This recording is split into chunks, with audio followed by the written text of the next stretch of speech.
Good morning. Good morning. This is Valerie Leonard. I am the founder of Nonprofit Utopia. I want to apologize. I'm having a little difficulty with my camera, so you can't see my face. All you see is an icon. I thought it was really, really important, given the current climate, to share information about the coronavirus pandemic as I get it. And today we're going to focus on how to actually access that money. In fact, all this month of April, we're going to be focusing on disaster preparedness. Last month, we focused on board development, but given the pandemic, we did actually start celebrating disaster preparedness in March. And we have already one Crowdcast that you can download off of the Crowdcast site. And today we're going to be talking about cash flows, projecting cash flows, and actually showing you how to access funds. And then next week we'll be back and we will talk about how you can actually create a new vision for your organization given the new normal. It doesn't mean you have to totally reinvent yourself, but what are some of the things you can do, realizing that we are in a very interesting time and things may never be the same again. So this is a really good time for us to start positioning ourselves and our organizations for the I think somewhat permanent changes. We'll be doing things a little bit differently, I believe, after this is over with. And then the following week, we will have a couple folks on from the South Side of Chicago who are going to be sharing with us how they actually are dealing with this situation from a community perspective. So it's really good to see the community grassroots coming together and responding to the COVID-19 crisis. And then following that, we're going to talk about how you can combine technology as well as neighborhood networks to respond to the COVID-19 virus. And Belinda Guyton, I see that you're on. Thank you so much. Welcome, welcome, welcome. And before we really get started, I'm going to encourage the folks who are watching on Facebook Live, please don't leave us because you don't see my face. You will be seeing a PowerPoint presentation very shortly. And the same for those who are watching from YouTube Live. Please don't leave us. We've got a lot of really, really good information to share, and I promise you this will be worth your while. Alrighty, so just give me a moment. I'm going to bring up the PowerPoint presentation.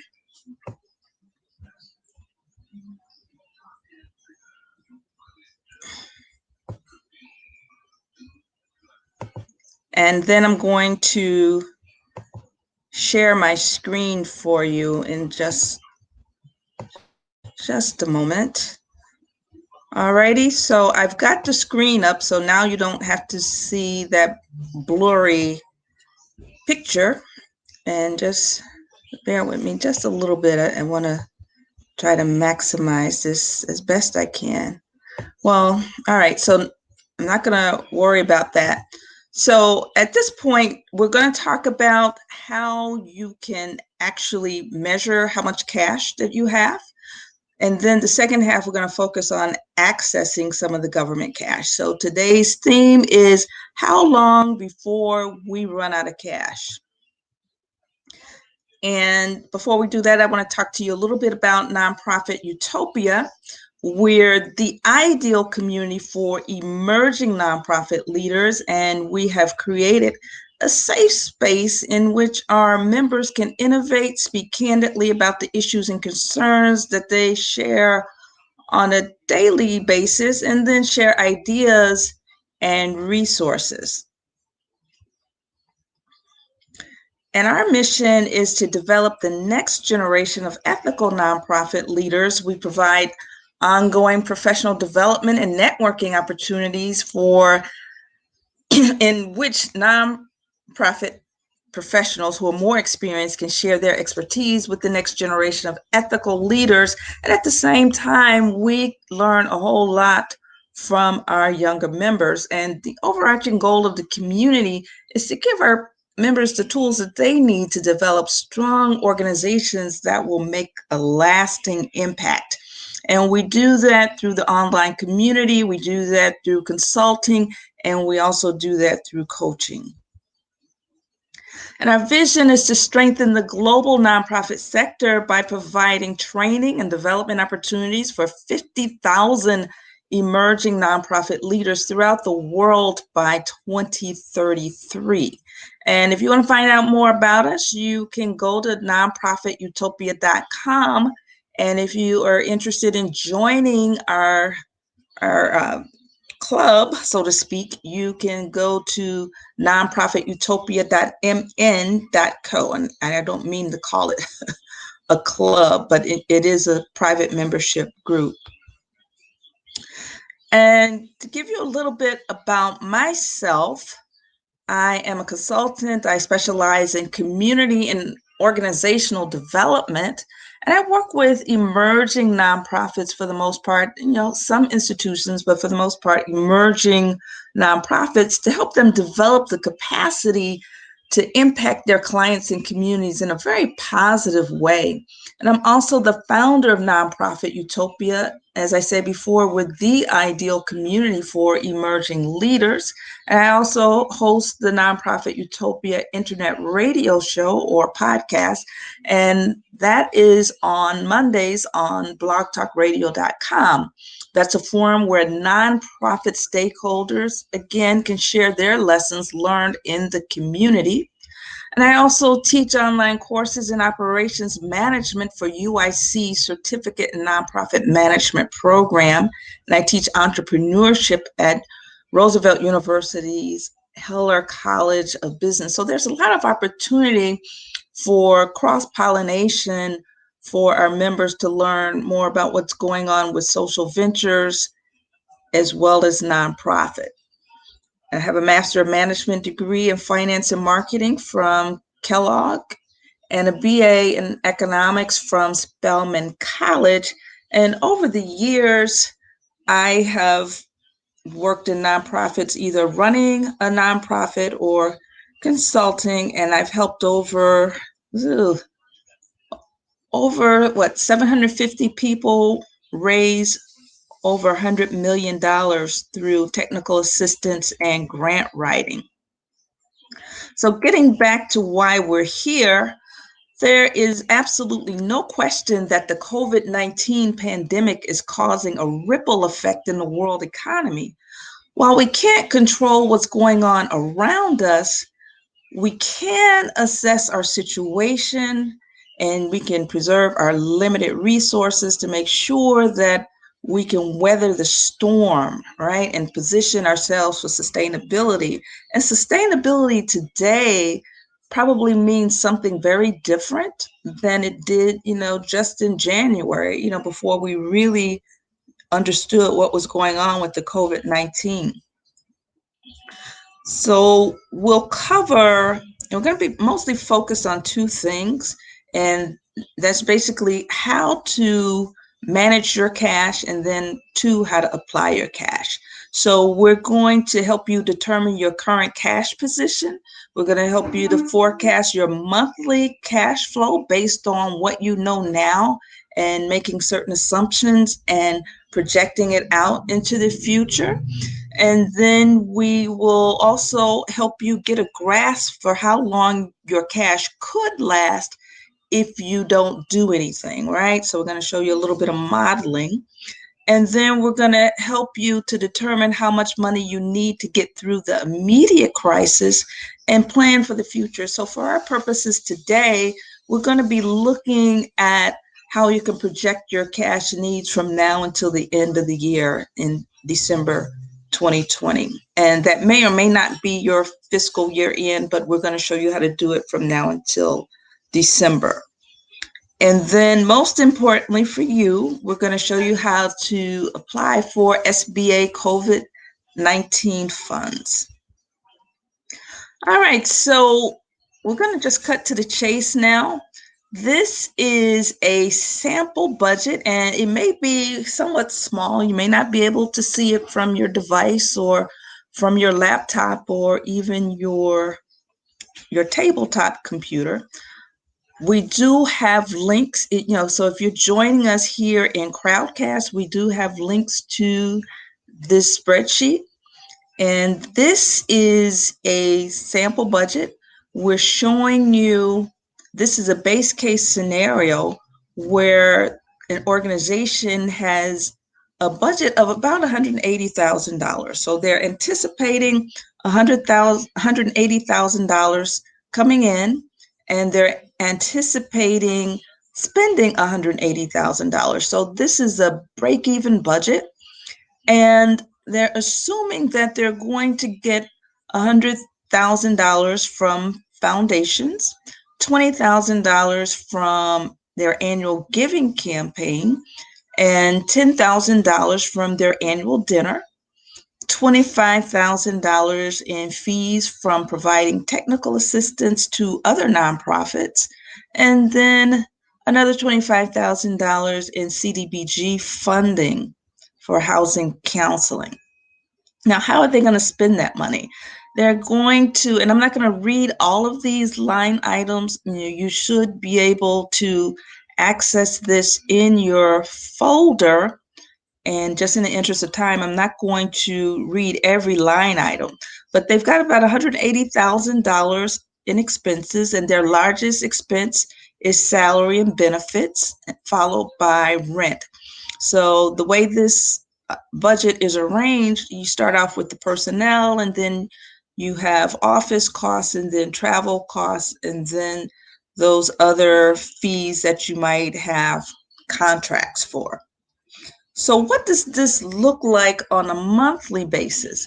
So it looks really, really good when we look at our budgets. We look at how much money we anticipate coming in, and we look at how much we anticipate going out for the entire year. We've got a balanced budget. But what this doesn't show is how much money is coming in on a monthly basis, how much money is going out on a monthly basis. And as you can see, from month to month, that changes. In some months, they have surpluses, and in other months, they have deficits. And that's just looking at the revenue, total revenue minus total expenses. So for this first case, this is a base case scenario. They are projecting that they will have 52,000 of the 180,000 to come in the month of January, and that'll come from a $50,000 foundation grant and about $2,083 from training fees. And then they have divided the expenses on a monthly basis. So they expect to have about $16,000, $16,675 in total expenses. And if you subtract the expenses from the revenues, you come up with $35,000 in surplus, right? So you do that for every month. And then the first month that we start to see an operating deficit, that's the month of March. So in March, they anticipate $7,083 coming in, and they expect to spend $15,175. So they have an operating deficit of $8,092. Now, this is not their cash balance, but that is their operating deficit. So you do that for the entire month. But over time, that that catches up and it evens out, so to speak. So they still end up, with the balance of zero. But however, if they don't do something in the midterm, from month to month, they could find themselves in a situation where they may not have enough money to get to the next month.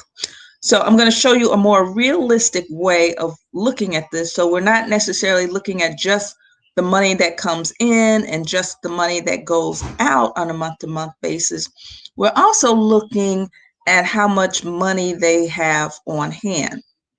So in this case, we're taking the same budget, right? And we're dividing the revenues and expenses, or spreading them over the year, right?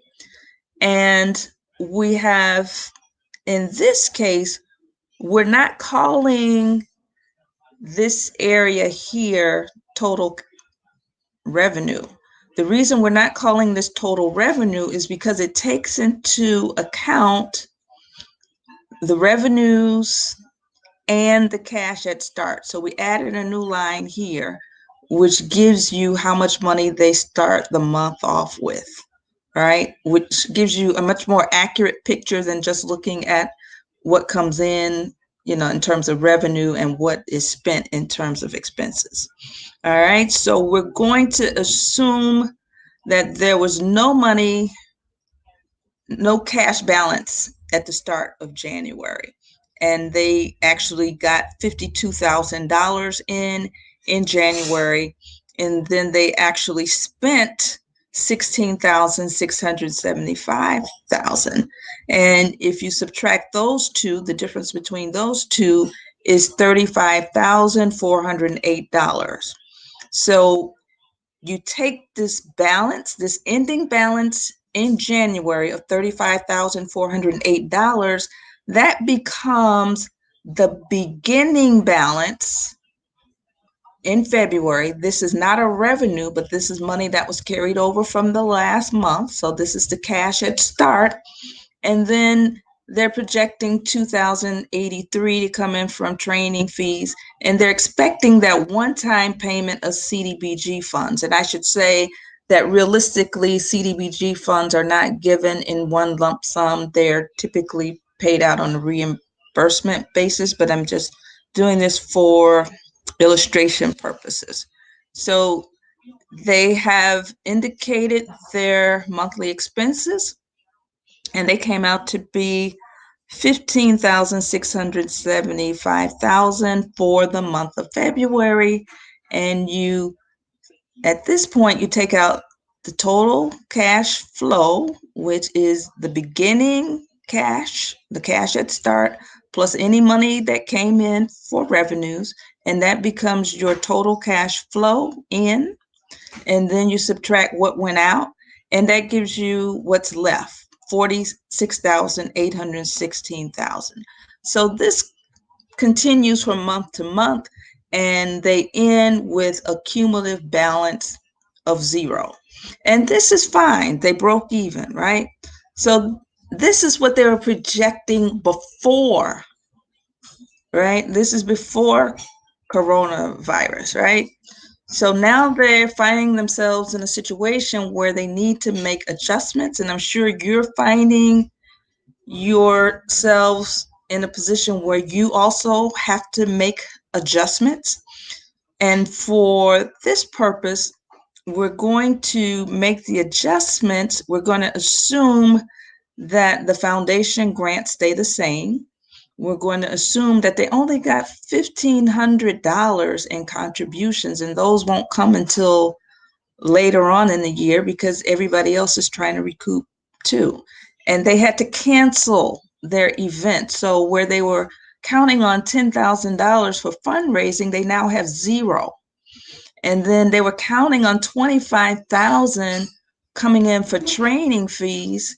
Things started off fine in January. They were going according to plan in February. But then we found out, we have to actually stay at home and work.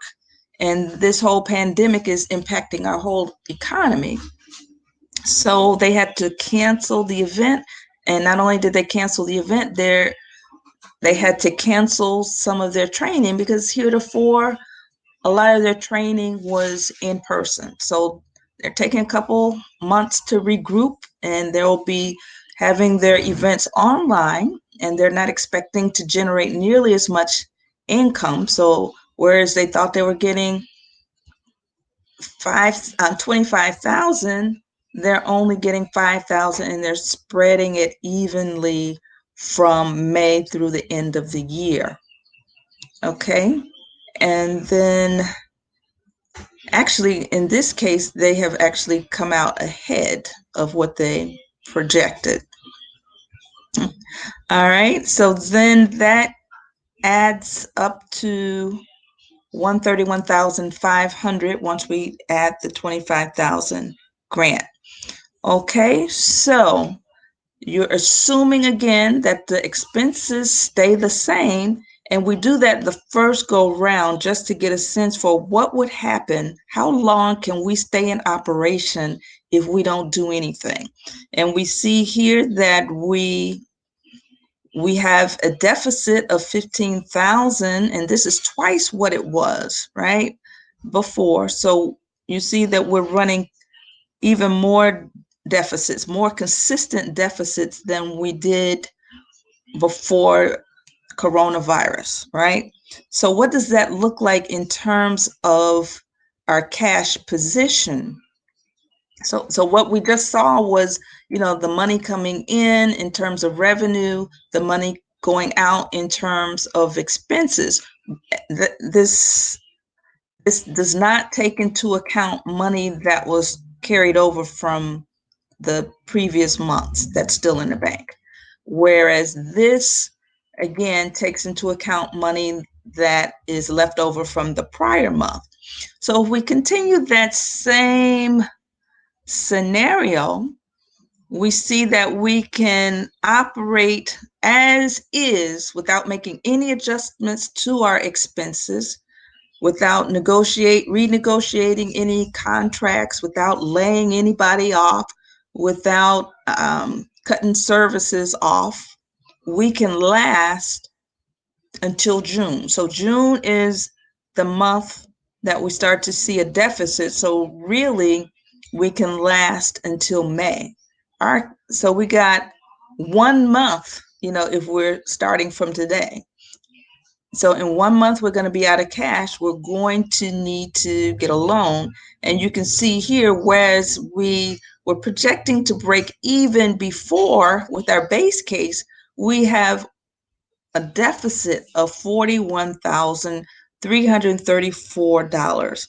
So if we want to maintain services at the level that we said we would in our planning and in our budget, then we need to raise money, right? We need to raise $41,334 at a minimum just to break even. You may need to raise even more given some of the extra expenses that you may incur for doing business a little bit differently as a result of COVID-19.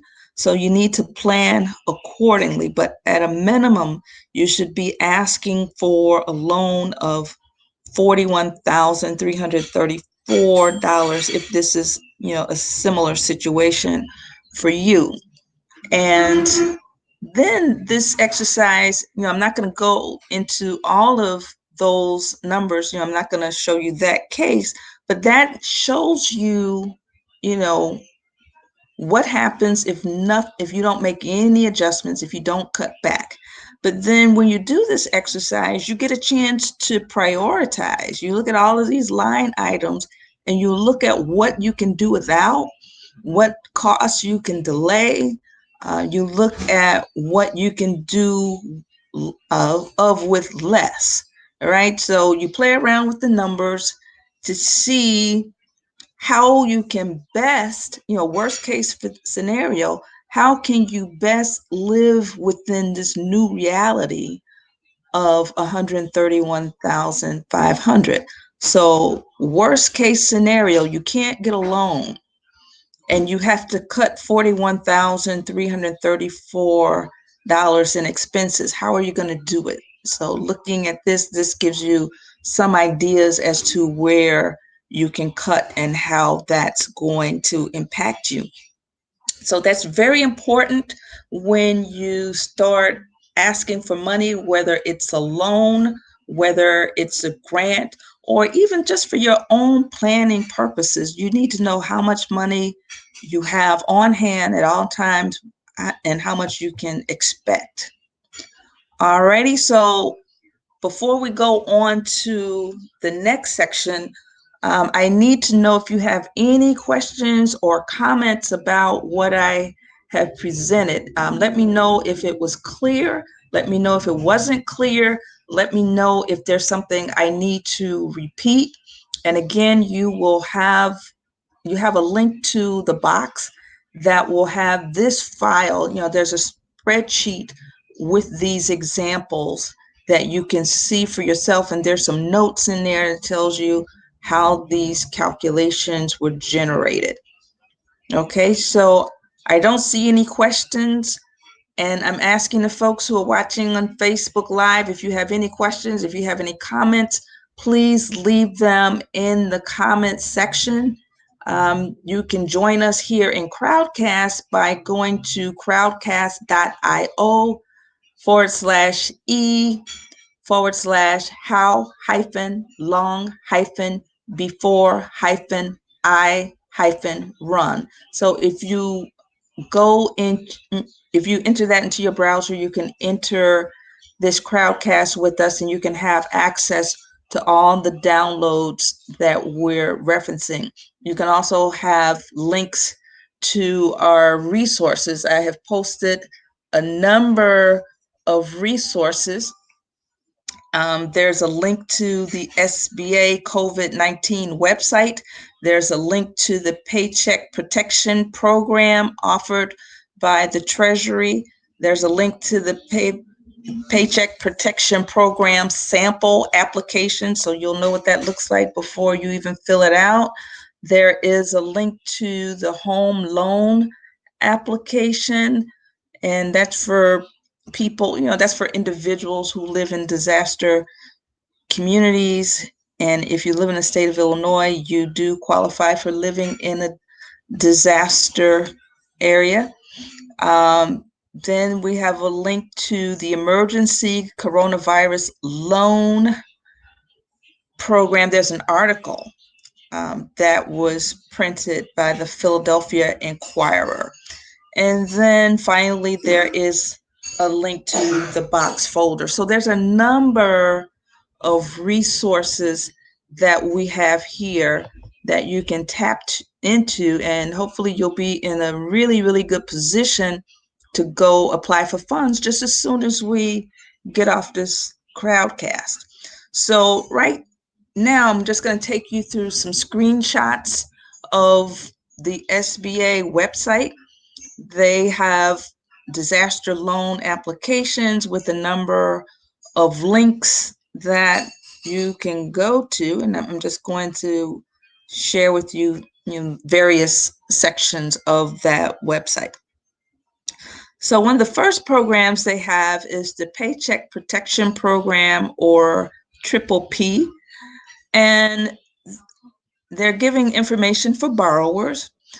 And they indicate that the Paycheck Protection Program, or PPP, authorizes up to $349 billion, that's billion with the B, in forgivable loans to small businesses to pay their employees during the COVID-19 crisis. All loan terms will be the same for everyone.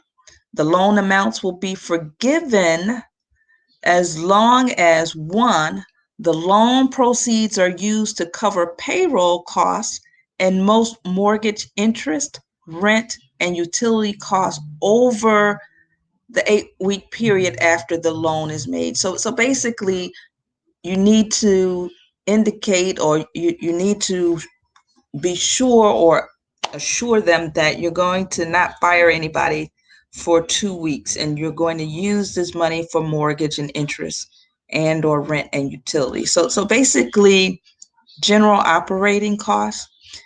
And then as a condition, you have to make sure that you don't hire anybody extra and you don't lay anybody off. So your employee and compensation levels have to be maintained. Your payroll costs are going to be capped at $100,000 on an annualized basis for each employee.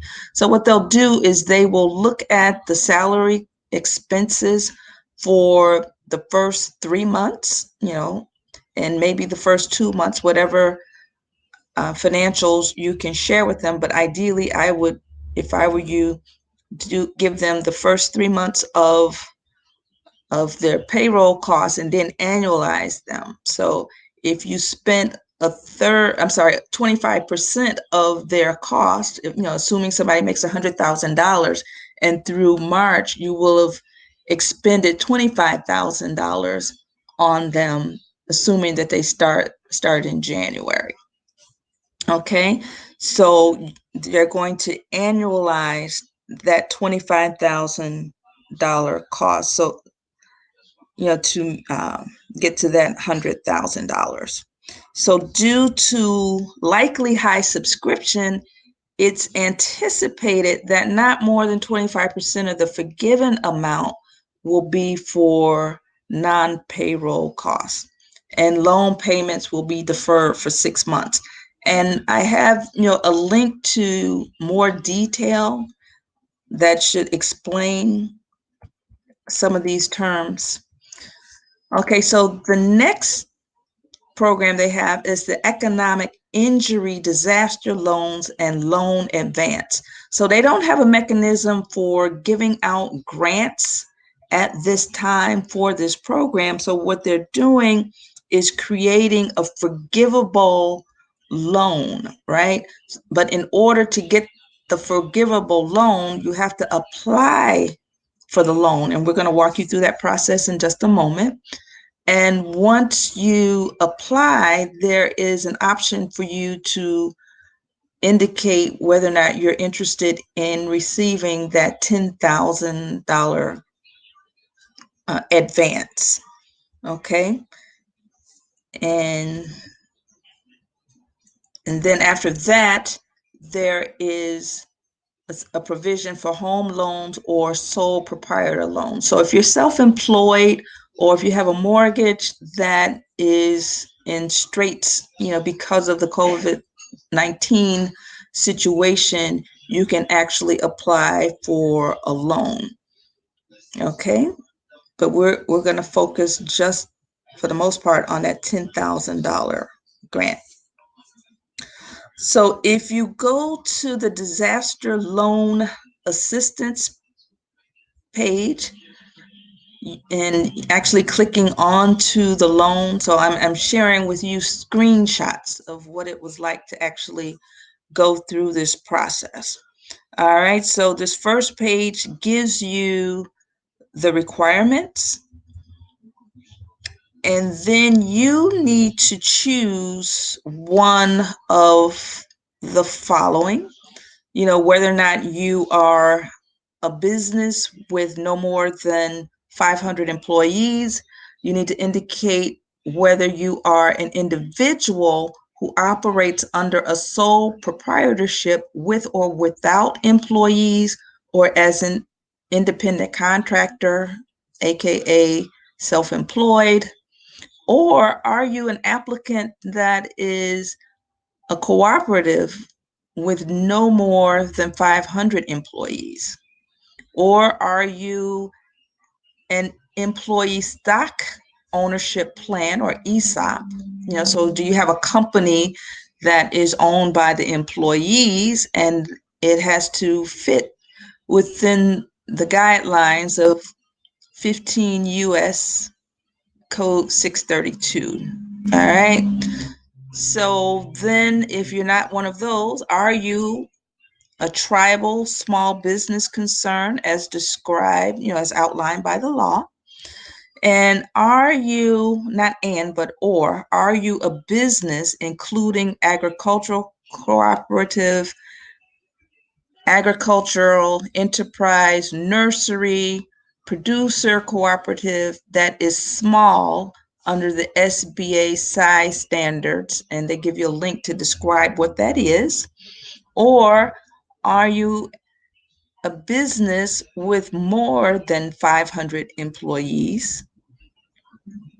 Or are you a private nonprofit organization? So this is what most of us here are interested in now. Are you a private nonprofit organization that is a non-governmental agency or entity currently that has an effective ruling letter under the IRS granting exemption? So basically, are you a nonprofit in good standing and you are tax exempt? So you have to be one of those. And then you have to check off all of those, right, that apply, and hopefully they all apply. Okay, the first thing is the applicant is not engaged in any illegal activity. Then you have to indicate that there's no principal of the applicant with a 50% or greater ownership interest is more than 60 days delinquent on child support. So if you're a partner in the business, if you're a part owner and one of the owners is more than 50%, I'm sorry, has more than 50% ownership and they're more than 2 months delinquent in child support, then the company does not qualify. You have to check off the applicant is not an agricultural enterprise other than an agricultural enterprise, agricultural cooperative, or nursery. And you have to certify that the applicant does not present the performance of a prurient sexual nature. So basically, your business is not focused on pornography or anything else that would be considered obscene. And then you want to indicate that the applicant is not in the business of lobbying, and the applicant cannot be a state or local government, right? So all of those have to apply in order for you to be eligible. And then you go to the next field, and then here you just give them, basic information about your business, things like your name and, social security number or tax ID number if you're an organization. And then you indicate whether or not you're a nonprofit. And then, there are a number of questions, is the applicant a franchise? And for nonprofits, in most cases, I would imagine the answer is no. And then after that, you list the gross revenues for the past 12 months. And then you indicate your cost of goods sold, any residential property income that you have lost because of the disaster.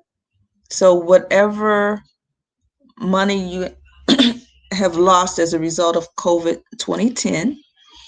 And then if you're a nonprofit, the cost of operations for the past 12 months prior to the disaster. And they're assuming for their purposes that the disaster started January 31st. So you would need to give the operation costs for the past year, for last year. And then you want to give the combined annual expenses prior to the date of the disaster for all secular services provided by a faith-based entity. So if you're a faith-based organization, they're only focusing on those secular activities. You don't need to include the expenses for your faith-based activities, such as proselytizing and worship.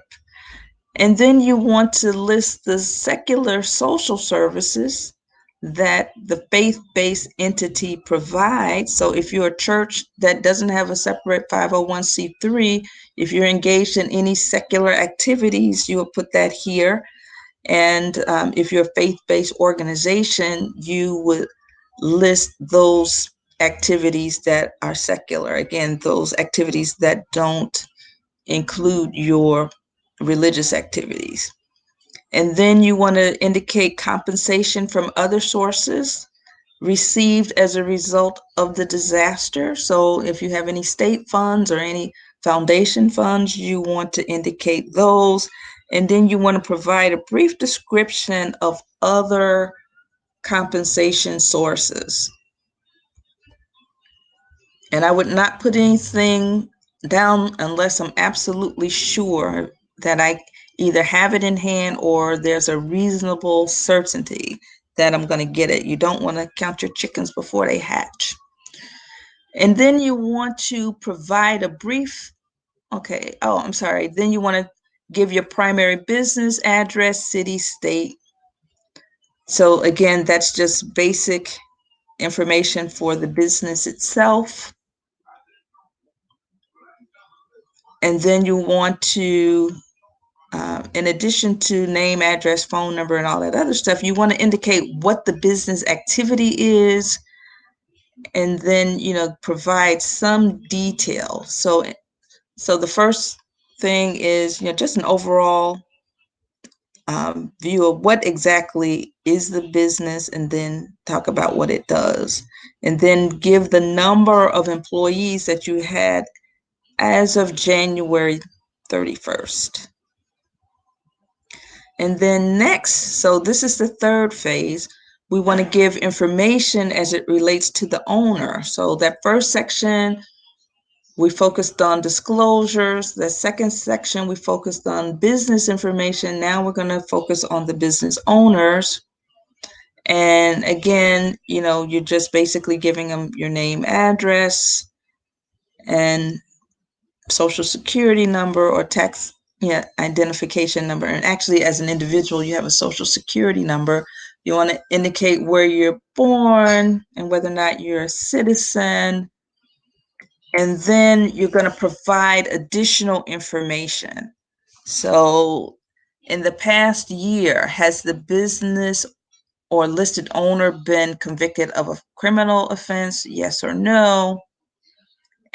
Or have they been, were they in a criminal offense committed during and in connection with a riot, civil disorder, or other declared disaster, or even engaged in the production or distribution of any product or service that has been determined to be obscene by a court of competent jurisdiction. So they would want to know, not only have you been convicted, but have you been convicted of an offense related to rioting or protesting?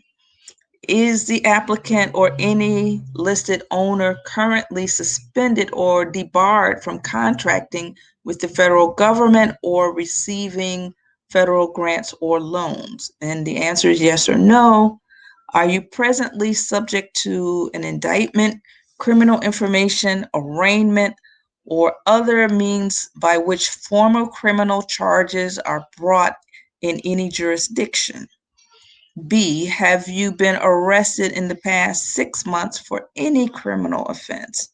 For any criminal offense other than a minor vehicle violation, have you ever been convicted, pled guilty, pled nolo condere, or I guess no contest, been placed on pretrial diversion, or been placed on any form of parole or probation, including probation before judgment?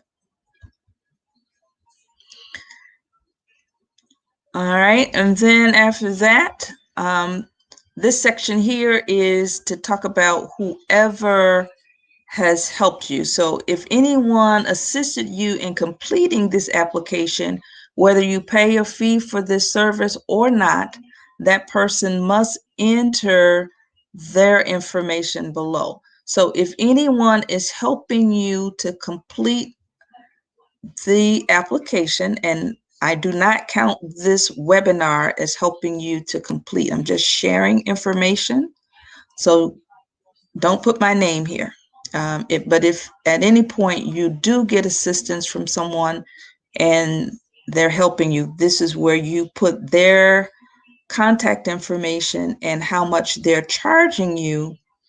And then at the very end, it says, one, I would like to be considered for an advance of $10,000, up to $10,000. So you have to go through this whole loan application process before they ask you whether or not you want to be considered for an advance. And just so you know, you can get this advance if they approve it, and you can get it whether or not they approve the full loan, right? Which is, this is how they're working around the fact that the SBA does not have a specific grant program for COVID-19. All right. So this is where you send the funds. They're going to send it electronically, and then you will have to, agree to, a certain set of criteria here. And then after that, you will press send. All right. So the process itself is very, very simple. It only takes a few minutes. I think is very, very well worth your while. If you can get $10,000 out of it, assuming that your small business or your nonprofit organization qualifies. If you get it, you don't have to pay it back. This is a forgivable loan. But if you need a larger loan, you will need to go through the regular application process. So someone will, when you apply for this, you'll be contacted. One, I guess, to let you know whether or not you got it. But two, you will have to complete other forms that will need to be processed. And at that point, if you need more money, you can talk about how much you need. All right. So without further ado, are there any questions, any comments? Let me know if this has been helpful, if it's not been helpful, if it's not been clear. All right. So if you have any questions regarding this webinar, you can email me at ValerieFLeonard@nonprofitutopia.com. If you are a member of the Nonprofit Utopia community, you are eligible for technical assistance. That comes with your membership, and you can post questions that you might have in the course forum. And again, we invite you, if you're not a member of Nonprofit Utopia, to join us at nonprofitutopia.mn.co and follow us at Nonprofit Utopia. Follow on Twitter. And you can also find us on, you can find Nonprofit Utopia on Facebook. All right, so before I sign off, I'm going to ask you one more time, are there any questions? Are there any comments? All righty. I'm going to, all right. So, all right, no questions or comments. So I guess we can sign off now. And again, I thank you so much for your time. I hope that you find this worth your time. You should be able immediately to go to the SBA website. You'll know what to expect. You know how to apply for funds, and I pray success for you and hope that you are one of the people who are fortunate enough to get that $10,000 grant. And if you need to apply for other loan funds, I hope and pray that you are successful. And most importantly, I pray that you're safe. I pray that your business is safe. Pray that your family is safe. All right. So without further ado, I'm going to sign off now. All right. Take care and thank you.